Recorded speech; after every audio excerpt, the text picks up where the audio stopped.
가나안 정복 전쟁의 승리 공식이라는 제목으로 하나님의 말씀을 전하도록 하겠습니다. 건강한 가정, 건강한 교회의 특징들이 있는데 위기를 맞이하게 됐을 때 그 위기 관리 능력이 탁월한 그런 공동체가 건강한 공동체가 될 수 있는 것이에요. 누구에게나 위기는 올 수 있습니다. 모든 사람에게 위기는 올 수 있는 것이죠. 그런데 위기를 어떻게 우리가 관리를 잘 하여서 기회로 만드냐, 그것에 따라서 건강한 가정이 될 수가 있고 건강한 교회가 될 수 있다고 하는 사실이죠. 위기는 어떨 때 옵니까? 주로 우리가 환경이 급격하게 변화가 있을 때 위기가 오기 마련인데 그 위기를 어떻게 우리가 잘 관리할 것인가, 그것을 어떻게 기회로 만들 것인가, 오늘 말씀을 통해서 살펴보는 귀한 시간을 갖기를 원합니다. 먼저 1절에 있는 말씀을 보게 되면 여호수아가 나이가 많아 늙음에, 이런 표현이 나오고 있죠. 그 다음에 하반절에도 보게 되면 나이가 많아 늙었고, 이런 표현이 있습니다. 여호수아가 지금 나이가 많아졌다라고 하는 것이 그 공동체 내에서 환경이 지금 변하고 있다라고 하는 것을 우리에게 암시적으로 보여주고 있는 것이에요.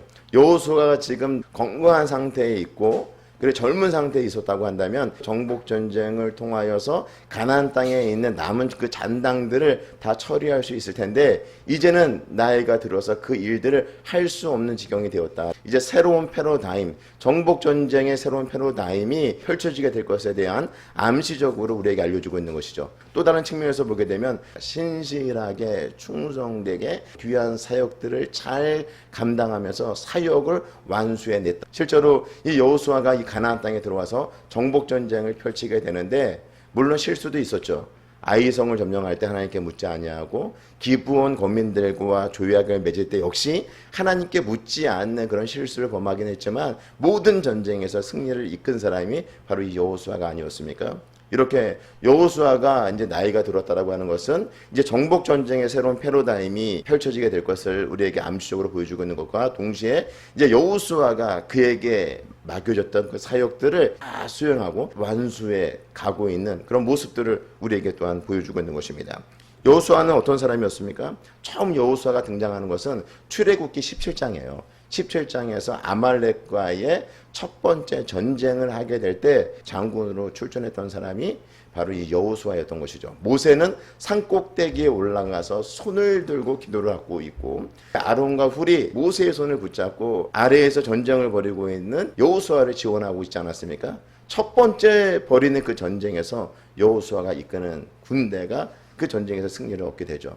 그리고 나서 이 여호수아가 등장하는 것이 민수기 13장이에요. 민수기 13장에 보게 되면 가데스 바네아라고 하는 곳에서 12명의 정탐꾼들을 뽑아서 이제 가나안 땅을 탐지하라고 보내게 됩니다. 40일 동안 그 땅을 탐지하고 돌아오게 되는데 그 중에 한 사람이 바로 여호수아였죠. 여호수아와 갈렙이 12명의 정탐꾼 가운데 들어있었어요. 10명의 정탐꾼들은 그 땅에 대해서 아주 혹평을 하죠. 그 땅 우리가 들어갈 수 없는 땅이다. 그 땅에 살고 있는 사람들은 너무나 강한 민족이 살고 있었기 때문에 우리가 그 땅을 차지할 수 없다라고 하는 혹평을 하게 되는데 여호수아와 갈렙은 하나님께서 우리에게 주시기로 약속한 땅이므로 그 땅은 우리가 차지할 수 있다.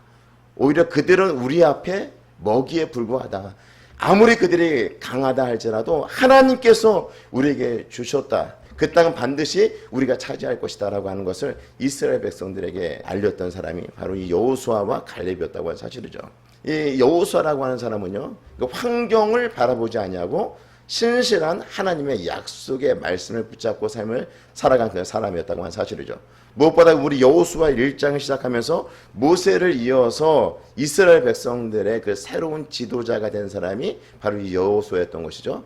여호수아가 이제 가나안 정복 전쟁을 하게 되는데 전쟁에서 패배하지 아니하고 그 땅을 다 차지하게 되지 않습니까? 궁극적으로 하나님의 말씀에 순종하여서 이 가나안 땅의 정복 전쟁을 승리로 이끌었던 사람이 바로 이 여호수아였던 것이죠.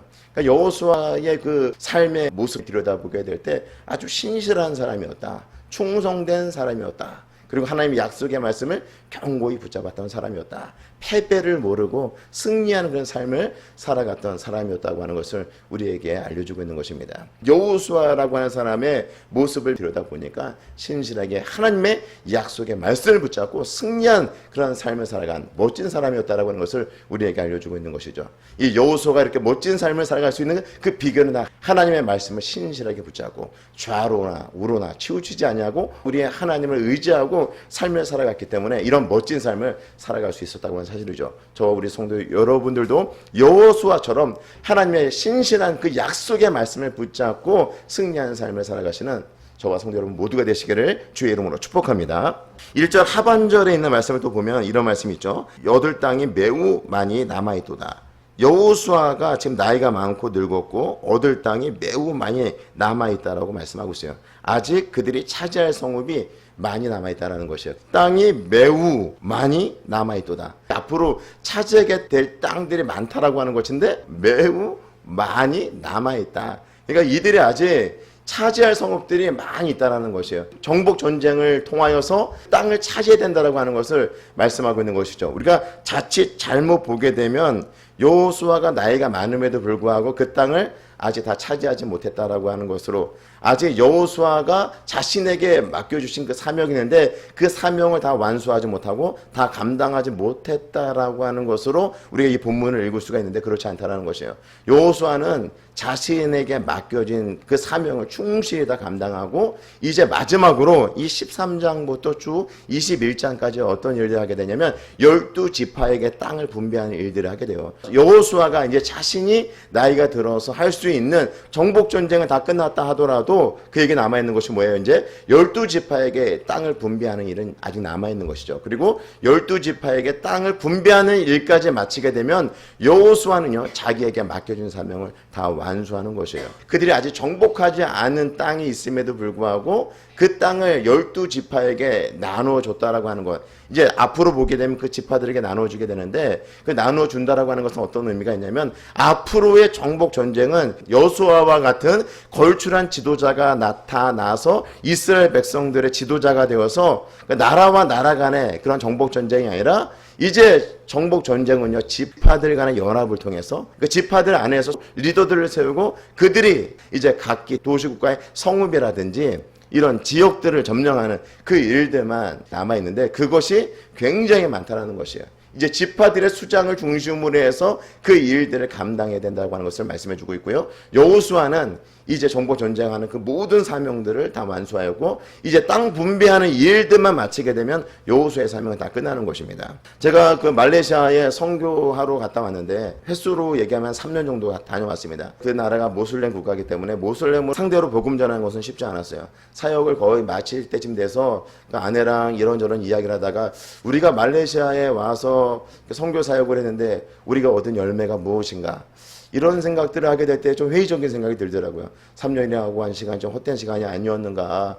그러니까 아무리 뭐 우리가 복음을 전한다 하더라도 대놓고 전할 수 없는 것이고 아주 점조직으로 우리가 들어가서 복음을 전하고 또 우리가 했던 사역은 주로 그 오랑아슬이라고 하는 그 원주민들 대상으로 아이들을 돌보는 사역을 했었는데 사역에서 큰 열매 같은 것들이 별로 없었어요. 그래서 사역을 마치면서 우리가 여기 와서 3년이라고 하는 시간들을 보냈는데 열매가 무엇인가 이런 생각들을 하게 되었을 때 마침 다른 곳에서 계셨던 선교사님이 저희 집을 방문했어요. 방문해서 제가 이제 사역을 이제 마무리하면서 이런 고민들을 이야기하다 보니까 이 선교사님이 뭐라고 얘기를 하냐면 하나님께서 우리를 보내신 것은 누군가는 풀을 뽑고 누군가는 돌을 걷어내고 누군가는 씨를 뿌리고 누군가는 그것을 추수하게 될 것이라고.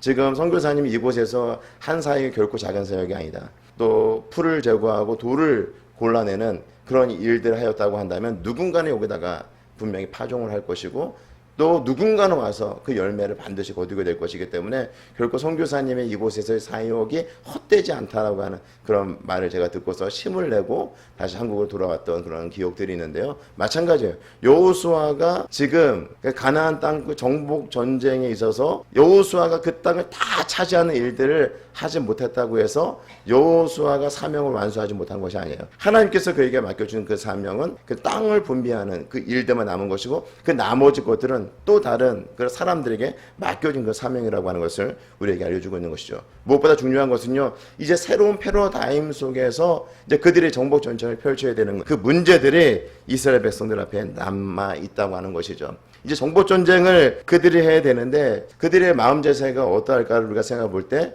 지금까지 여호수아가 이스라엘 백성들의 그 지도자로서 이제 나라와 나라 간의 그 정복 전쟁을 펼쳤지 않습니까? 그 정복 전쟁을 펼쳤던 것을, 그 경험을 바탕으로 해서 나머지 그 땅에 있는 그 가나안 족속들을 쫓아내는 일에 자신감을 갖고 능동적으로 그 일을 하려고 하는 그런 지파들과 사람들이 분명히 있을 것이고, 또 어떤 사람들은 야, 우리가 정복 전쟁을 하는데 우리 너무 심신이 지쳐 있다. 심신이 지쳐 있으므로 그냥 우리가 만족하자. 우리가 얻은 땅, 이것도 큰 땅이고 우리가 언제 땅을 제대로 얻고 삶을 살아봤냐. 이 땅에 만족하며 살자. 안주하고 만족하려고 하는 그런 지파들과 사람들도 분명히 있을 것입니다. 또 뿐만 아니라 여호수아라고 하는 그런 지도자가 없는 마당에 우리가 정복 전쟁을 계속해서 수행하다가 자칫 위기를 맞이할 수 있으니까 그냥 가나안 땅에 있는 사람들과 공존하면서 함께 살면서 그렇게 삶을 살자라고 생각하는 그런 지파들과 그런 사람들도 분명히 존재할 것입니다. 실제로요, 이 사사기에 보게 되면 이런 일들이 벌어져요. 이 14장에 있는 말씀을 보시게 되면 이 갈렙과 같은 지도자는요, 적극적으로 이 헤브론 산지를 차지하려고 하잖아요. 이 산지를 내게 주소서 하나님께 기도하고 그 땅을 달라고 하나님 앞에 요청하고 적극적으로 나서는 모습도 보이지만, 이 사사기에 있는 말씀을 보시게 되면 전쟁을 하잖아요. 전쟁도 하지 않고 그 땅에 있는 사람들과 타협하고 공존하는 그런 일들을 벌이는 모습들을 보여주게 되는 것이죠. 이렇게 여호수아라고 하는 그 지도자가 사라지고 난 이후에 이제 각 지파들에게 그 땅을 할당하고, 그 지파들이 이제 그 정복 전쟁을 통해서 그 땅을 차지해야 되는데 그 일들 제대로 수행하지 않는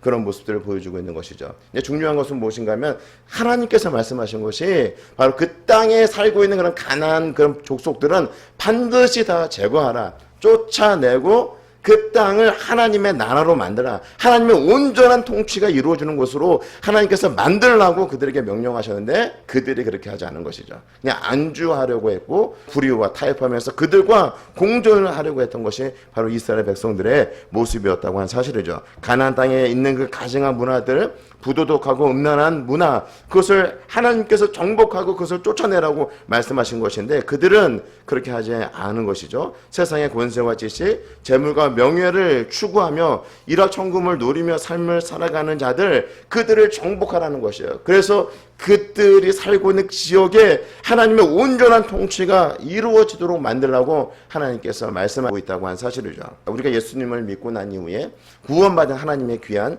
자녀들이 되지 않습니까? 하나님의 귀한 자녀들이 되고 난 이후에 이제 신앙생활 하는데 교회 열심히 다니고 기도 열심히 하고 예배 잘 드리고 주일 성수, 주일을 한 번도 빠지지 않냐고 열심히 다녔다. 우리 학생들 같은 경우 1년 동안 내 교회를 한 번도 안 빠지고 열심히 다녔다. 그러면 어때요? 굉장히 대단해 보이지 않습니까? 내가 1년 동안 교회를 한 번도 안 빠졌어. 내가 10년 동안 교회를 한 번도 안 빠졌어. 내가 30년 동안 교회를 한 번도 안 빠졌어. 이러면 마치 뭐 대단한 것처럼 보일 수 있지 않습니까? 그럼에도 불구하고 우리 안에 아직 정복해야 될 것들이 많이 있다는 것이에요.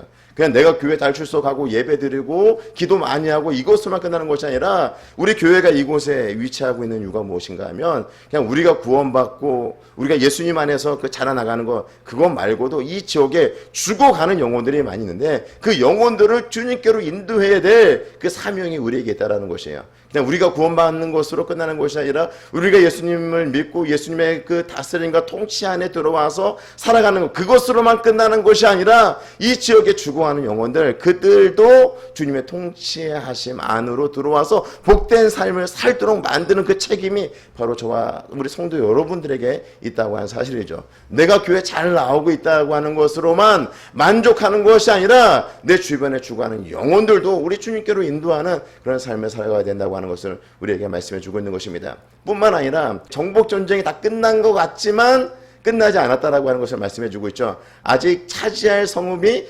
매우 많이 있다라고 말씀하고 있잖아요. 죄와 사망의 권세를 이기시고 우리를 하나님의 귀한 자녀로 만들어 주셨는데, 우리 안에, 우리 내면을 들여다보게 될 때 여전히 하나님의 통치하심 안으로 들어오지 않은 영역들이 많이 있음을 보게 된다고 하는 것이죠. 여전히 돈과 명예 그리고 세상의 이익과 쾌락을 추구하는 그런 삶들이 우리에게 있다라고 하는 것이에요. 하나님보다 나를 더 사랑하는 거야. 하나님보다 더 사랑하는 것이 아직 정복해야 될 것이 우리 안에 남아있다라고 하는 것이죠. 내가 하나님의 자녀이고 내가 예수님을 주라고 고백하고 나에게는 그 모든 것이 다 주님의 것입니다라고 고백을 하고 있지만 주님께 내어드리지 못하고 주님의 통치와 주님의 다스림 가운데 거하지 않는 내 삶의 그런 영역들이 있다고 하는 사실이죠. 내가 염려하고 내가 걱정하고 내가 근심한다라고 한다면 그건 역시 주님의 통치와 주님의 그 다스림 안으로 내가 들어가고 있지 않다라고 하는 것을 말씀해 주고 있습니다. 우리의 삶의 영역에서도 들여다보게 될 때 주님의 그 통치 영역 안으로 들어와야 될 것들이 너무너무나 많이 있다고 하는 사실이죠. 아직까지 주님의 그 다스림 가운데로 내어드리지 못하는 부분들이 있다고 한다면 그 부분을 쳐서 복종시키고 그 부분까지도 정복하여서 온전히 하나님의 통치가 우리 안에서 이루어짐으로 하나님께서 기뻐하시는 그런 삶을 살아가는 저와 성도 여러분 모두가 되시기를 주의 이름으로 축복합니다. 이 13장 전체의 내용을 보게 되면 이제 여호수아가 나이가 이제 들어서 그의 사명을 완수해가는 모습들을 보여주고 있는데요. 이제 여호수아가 땅을 분배하는 것으로 정리하고 있는 그런 모습들을 보여주게 됩니다. 이제 앞으로 정복 전쟁은요, 여호수아와 같은 그런 지도자가 앞장서서 펼치는 정복 전쟁이 아니라 지파들끼리의 그 연합을 통하여서 때론 이제 지파가 자신이 분배받은 그 땅들을 정복하고 그 남은 땅들을 차지하는 그런 작은 전쟁들이 그들 앞에 펼쳐지게 되는데 중요한 건 뭐냐면은 이 지파들끼리 그 연합이 이루어져야 되는데 연합이 이루어지지 않게 되어질 때 자신들 어떤 이익에 관련된 문제들 때문에 서로 연합이 이루어지지 않게 되고 분리가 일어나게 될 때는 그 공동체가 해야 될 그 정복 전쟁을 제대로 이 과업을 완수하기가 쉽지 않게 된다는 것이죠. 여호수아라고 하는 이 걸출한 지도자가 없는 상태에서 나머지 그 땅들을 차지할 수 있을 것인가 라고 하는 이 문제들 앞에 그들이 봉착하고 있는데 이런 엄청난 그런 환경의 변화 앞에서 그들이 붙잡아야 될 것이 무엇인가? 그들이 신뢰하고 의지해야 될 것이 무엇인가? 환경의 그런 변화 속에서도 그들이 의지해야 될 것은 하나님의 말씀이라고 하는 사실이죠. 이스라엘 백성들에게는 엄청난 그런 환경의 변화가 있었는데 우리의 삶에도 이런 환경의 변화가 일어날 때가 있지 않습니까? 우리의 삶에서의 위기는 대부분의 그런 환경의 변화에 의하여서 만들어지는 경우들이 굉장히 많다는 것이에요. IMF 때를 보게 되면 깨어진 그런 가정들을 많이 볼 수가 있는데 경제적인 위기 앞에서 남편들 같은 경우는 잘 나가던 직장을 실직하게 되고 그런 문제들이 사실상 가정의 어떤 경제 부분에 대해서 그들이 이제 어려움을 겪게 되니까 결국 그것을 극복하지 못하고 돌파하지 못하고 이렇게 파경을 맞이하는 그런 경우들이 그 시대에 많지 않았습니까? 환경의 변화에 의하여서 우리가 넘어지는 경우, 위기를 맞닥뜨리게 되고 그 위기 가운데 실패하는 경우들이 많이 있다고 하는 것이죠. 또 뭐 질병에 걸려서 몸이 아프거나 그런 위기가 오는 것 아닙니까? 그런 위기 가운데서 넘어지는 그런 경우들이 많이 있다고 하는 것이에요.